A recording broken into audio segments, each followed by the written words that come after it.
orang-orang yang menerima Ramadan itu akan terbagi kepada 3 bagian. Berapa bagian? Nah, wajah-wajah yang sekarang tampak, Bapak Ibu yang sekarang hadir, itu oleh Al-Quran sejak bulan Sya'ban sekarang ini. Awas hati-hati ya, karena ayatnya turun di bulan Sya'ban. Saya ulangi. Ayat tentang persiapan puasa yang menunjukkan perintah menunaikan ibadah Ramadan, itu turunnya bukan saat bulan Ramadan. Turunnya di bulan Sya'ban, di tahun kedua Hijrah, di hari Senin. Saya ulang ya, harinya hari apa? Bulannya bulan apa? Tahunnya tahun keberapa? 2. Jadi 2 tahun Nabi berada di Madinah, turunlah kemudian ayat ini di hari Senin, di bulan ke-8 di bulan Sya'ban. Dan ketika turun, itu panggilan pembukanya langsung membagi orang Islam yang menyatakan beriman kepada 3 golongan. Nanti kita lihat kira-kira malam hari ini kita ada di posisi yang mana. Yuk kita cepat masuk, sekarang izinkan saya langsung masuk ke intinya. 1. Quran surah kedua Al-Baqarah ayat 183. Paling kiri sebelah atas di mushaf. Perhatikan kalimatnya. A'udzubillahi minasyaitonirrajim. Bismillahirrahmanirrahim. Ya ayyuhalladzina amanu kutiba alaikumus kama kutiba alal ladzina min qablikum la'allakum. Baik. Sekarang fokus baik-baik. Ya harfun nida linida'il qarib wal mutawassit wal ba'id. Paham? Tidak. Ya huruf yang khusus digunakan untuk memanggil dengan 3 keadaan objek. Disebutkan sebanyak 361 kali dalam Al-Quran. Ada 14 huruf panggilan di dalam bahasa Arab. Ada A untuk yang dekat. Ada ya, ada ayah, ada wa, dan seterusnya. Tapi dalam Al-Quran dari 14 ini yang digunakan para ibu sekalian, para bapak, itu cuma 1 huruf. Yaitu ya. Dia digunakan untuk memanggil objek dengan 3 jarak. Perhatikan baik-baik. 1 linida'il qarib. Untuk memanggil objek dengan posisi yang dekat. Saya beri contoh, ini ada Pak Wahyani. Saya panggil, ya Sayyid Wahyani. Wahai Pak Wahyani. Karena dekat dengan saya panggil menggunakan ya. Ada jarak yang menengah dari sini. Misal di pertengahan itu misalnya ada Ibu Aisyah misal. Ada yang namanya Aisyah? Misal ya, saya panggil ya Sayyidah Aisyah pakai ya. Dalam jarak yang menengah. Ada yang paling jauh di belakang, misal namanya Ahmad. Saya panggil juga dengan menggunakan ya Ahmad. Jadi huruf ya itu huruf yang paling gampang digunakan untuk memanggil dengan semua jarak. Jadi kalau ibu, bapak sedang tersasar di Mekah, bingung, ingin cari orang bantu, gampang, gak usah sebut nama, bilang 1 huruf. Ya, nengok semua tuh. Balik. Jadi izin Bu, saya punya pengalaman waktu tugas haji 2010. Ini jemaah kita tuh luar biasa. Ada jemaah datang haji nyampe Mekah, tiba-tiba maktabnya lupa. Lantas dia cari-cari ketemu sama askar. Jamaahnya enggak bisa bahasa Arab, askarnya enggak bisa bahasa Indonesia. Cuma orang kita kan pintarnya luar biasa. Ujian aja SKS gitu kan. Sistem kebut. Sekarang 1 jamba. Itu menariknya, karena beliau ada tanda gelang di maktabnya, langsung menghadap ke askar, dia katakan begini, Pak, ihdinas siratal mustaqim. Tolong tunjukkan saya jalan yang tidak muter-muter sampai ke maktab. Jalan lurus itu kan tidak muter-muter. Ya?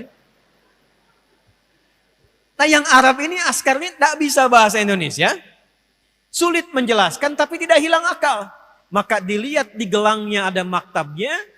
Diketahui tempatnya lalu beliau mengarah ke maktab. Beliau katakan, Pak, siratal ladzina an'amta 'alaihim ghairil maghdubi 'alaihim waladdallin. Ikuti jalan yang ini saja sehingga Bapak nikmat sampai ke maktab. Jangan belok-belok takut tersesat atau Bapak dicela orang gitu. Terus. Saya balik. Ya, disebutkan 361 kali dalam Al-Quran. Belum selesai. Ayyuha. Disebutkan 150 kali dalam Al-Quran. Ayyunya munada untuk sifat menguatkan hukum. Haknya tanbih mengingatkan hukum. Pas pelan-pelan. Jadi kalau ada ya ketemu ayyuha, maksudnya dengan kata ayyuha ini Allah meminta semua yang dipanggil dengan semua objek tadi, silahkan fokus seakan-akan Allah katakan begini. Hei semua tanpa kecuali. Aku tegaskan ya, aku ingatkan ya, ada hal yang penting yang akan aku sampaikan dalam informasi ayat ini. Saya cepat. Alladzina disebutkan sebanyak 1080 kali dalam Al-Quran. Menunjuk semua objek tanpa kecuali. Maaf, mau laki-laki, mau perempuan, besar, kecil, tua, muda, punya strata sosial tinggi atau biasa, jika disebutkan dipanggil dengan alladzina, maka semua tercakup. Sekarang kita gabungkan dari awal sampai akhir. Ya ayyuhalladzina amanu. Ini yang paling pentingnya. Hei semua yang telah menyatakan beriman tanpa kecuali. Aku tak peduli apakah kalian laki-laki atau perempuan, besar, kecil, kaya, cukup, punya jabatan, kedudukan atau tidak. Sepanjang kalian merasa punya iman, maka perhatikanlah. Aku tekankan ada informasi yang penting yang akan aku sampaikan. Apa kaitan dengan pertemuan kita? Saya mau tanya sebentar. Semua yang ada di sini merasa beriman atau tidak? Saya ulangi. Jawab yang tegas, kita beriman atau tidak? Ketika kita menyatakan beriman, kira-kira ayat ini berlaku untuk kita atau tidak? Sekarang perhatikan. Ketika kalimat iman dibuka dengan kata ya di dalam Al-Quran, artinya Allah sekaligus memanggil dan membagi pemilik iman itu kepada 3 bagian. Lihat kaitannya. Ya ayyuhalladzina amanu, hei semua yang merasa beriman tanpa kecuali. Yang pemilik iman itu tingkatan imannya beda-beda, terdiri dari 3 golongan utama. 1. Linida'il qarib. Ada yang imannya begitu kuat. Saya ulangi. Ada yang imannya begitu kuat. Bahkan sebelum dipanggil dia sudah siap-siap. 2. Ada yang imannya standar tengah-tengah. Kuat tidak, belum sampai. Lemah juga tidak. 3. Saya agak cepat. Ada yang imannya kualitas lemah. Sudah diingatkan, sudah sampai, masih belum ingat. Perhatikan baik-baik. Ya ayyuhalladzina amanu. Aku tidak peduli kata Allah. Sepanjang dia merasa punya iman. Maka yang lemah imannya dengan informasi ini akan dinaikkan menjadi kuat. Yang menengah akan semakin dekat. Dan yang kuat akan semakin lekat dengan Allah subhanahu wa ta'ala. Jadi Allah buka keterangan tentang Ramadan di bulan Sya'ban. 1 membagi keadaan iman kita, sekaligus yang kedua memberikan berita penting. Ramadan bisa mengangkat derajat keimanan seseorang yang jauh dari Allah pun seketika bisa menjadi dekat ketika ia memanfaatkan Ramadan dengan baik. Yuk sekarang kita ilustrasikan ya. Bapak Ibu sekalian, kalau pengen ngecek iman kita sekarang di kondisi lemah, menengah atau kuat, itu ada standarnya di Quran surah ke-8 ayat kedua. Saya ulang ya. Quran surah 8 Al-Anfal di ayat yang kedua. Paling kanan sebelah atas di mushaf. Standar untuk mengecek kira-kira malam ini kita di posisi mana? Iman yang kuat, yang menengah, atau yang jauh? Innamal mu'minuna. Innama adatul hasri. Perhatikan. huruf untuk membatasi satu hukum yang ada di ruang lingkup itu saja. Innamal mu'minuna, yang disebut orang punya iman itu tandanya berikut. Kalau tak punya tanda ini, tanda standar, artinya dia belum masuk pada golongan beriman. Satu, idza dzukirallahu, jika disebutkan nama Allah kepadanya, wajilat qulubuhum, ada getaran dalam hatinya. Saya ulang ya. Bu. Tanda pertama, kalau diperdengarkan nama Allah, itu ada konfirmasi getaran di hatinya. Awas nih, getaran hati itu beda-beda. Di jalan lagi pelanggaran ketemu polisi, ada getaran tuh. Tapi bukan getaran iman tuh. Ya, awas, hati-hati tuh. Ya. Awas, ada rasa orang tua kepada anak, itu ada getaran. Apa yang membedakan getaran iman dengan getaran kemanusiaan? Perhatikan standarnya. Akan disebutkan nama Allah yang ketika diperdengarkan di telinga kita, konfirmasinya langsung datang lewat iman. Telinga, bahasa Arabnya udhun. Jamaknya disebut adzan. Setiap hari, 5 kali dalam pergantian waktu, itu nama Allah disebutkan dalam setiap pergantian waktu. Pagi baru bangun tidur disebutkan. Siang disebutkan. Ganti sore disebutkan. Masuk menjelang malam, maghrib disebutkan. Malam sebelum tidur disebutkan. Untuk mengecek, jangan-jangan kata Nabi, ada yang paginya yusbihu mu'mina, dia masih punya iman, wa yumsi kafira, ternyata sorenya hilang imannya. Diperdengarkan di telinga kita, bahasa Arabnya adzan. Maka dalam adzan, kalimat pertama yang disebutkan nama Allah atau bukan? Allahu Akbar, Allahu Akbar. Begitu disebutkan ada getaran. Nah, saya mau tanya begini. Kalau adzan itu panggilannya panggilan untuk apa? Itulah sebabnya kenapa dalam Al-Quran sholat satu-satunya ibadah yang disebut dengan iman. Ada sholat, ada zakat, ada puasa, ada haji. Hanya sholat ibadah dalam Al-Quran yang namanya disebut dengan iman. Al-Baqarah ayat 143. Paling kiri sebelah bawah di mushaf. Lihat di ujungnya. Allah. Wa ma kana Allahu liyudhi'a imanakum. Kalau ada orang sholat, dilakukan dengan imannya, tapi dia nggak tahu kiblat. Maka karena imannya kepada Allah, dia menghadap dengan berkeyakinan dia menghadap kiblat. Kata Allah, imannya itu yang aku nilai sebagai sholatnya. Perhatikan. Dan kata sholat dalam Al-Quran, itu menjadi pembuka kata yang disandingkan dengan iman.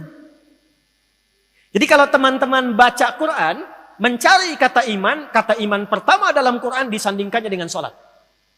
Al-Baqarah ayat 3. Alladzina yu'minuna bil ghaibi wa yuqimunas.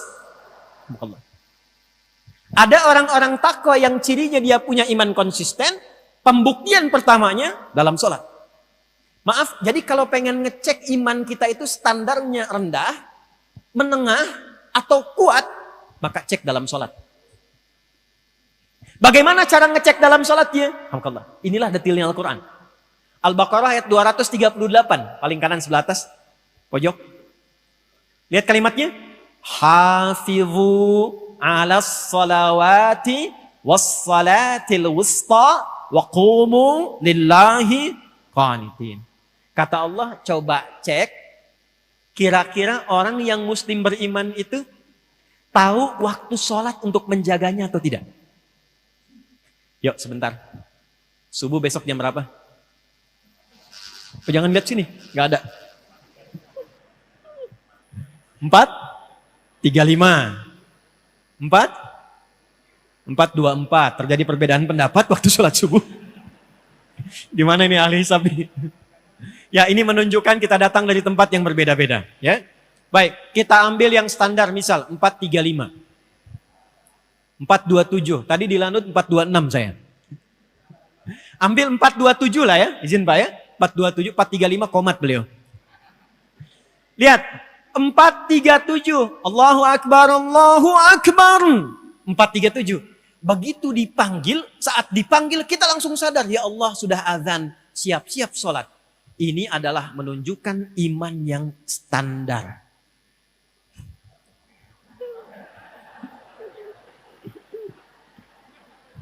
Belum kuat. Belum kuat. Ingat. Jadi kalau dipanggil, pas dipanggil sadar, itu imannya kata Allah standar. Izin Bu Rektor, di sini aktivitas jam berapa dimulai? Ya. Jam 8. Kampus aktivitas kuliah dibuka jam 8. Mahasiswa datang jam 8. Standar tidak? Standar. Kalau Anda datang jam 6, itu artinya di atas standar. 4:27 azan. Allahu Akbar, Allahu Akbar. Ada orang yang bahkan siap-siap dari jam 3.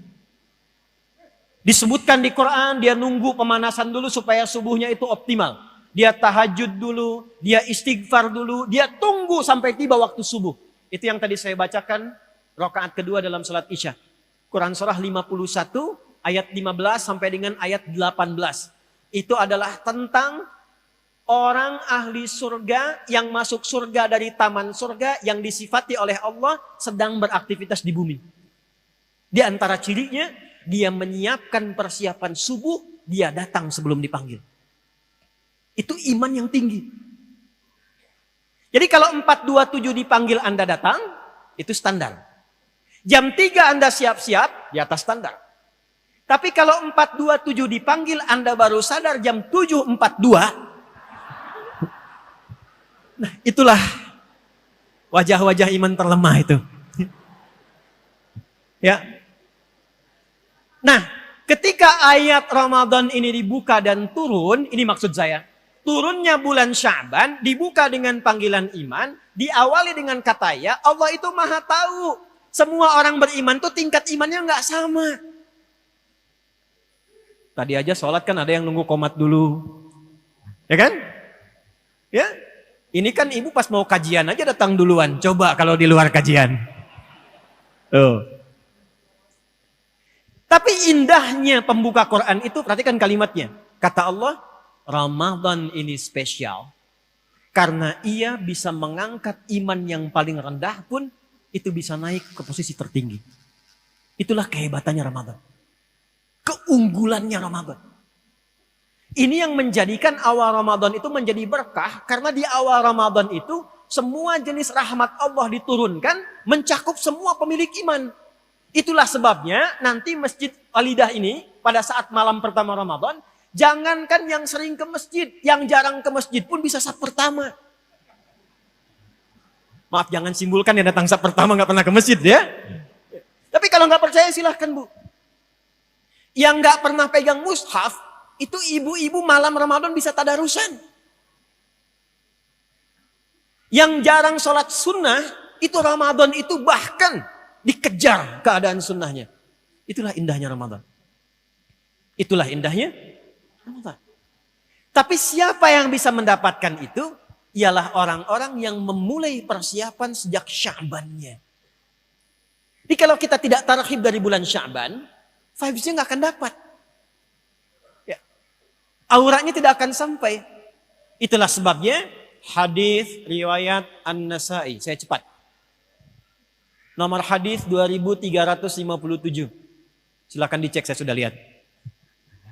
Riwayatnya dari sahabat Usama bin Zaid radhiyallahu taala anhu. Dikonfirmasi oleh Sayyidah Aisyah di Al-Bukhari, perhatikan kalimatnya. Qala ya Rasulullah, ya Rasulullah, lam araka tasumu syahra. Saya tidak pernah menyaksikan Anda menunaikan banyak puasa sunnah hampir dalam sebulan.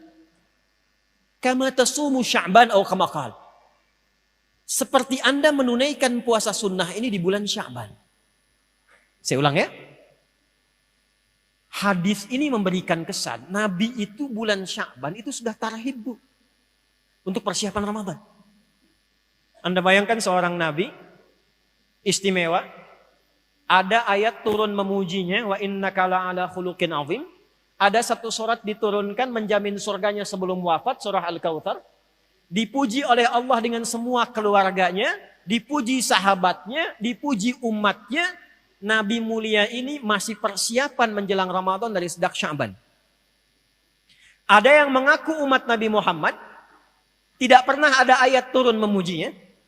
Tidak ada satu ayat atau surat bahkan menjamin surganya. Tidak disebutkan keluarganya dalam Al-Quran.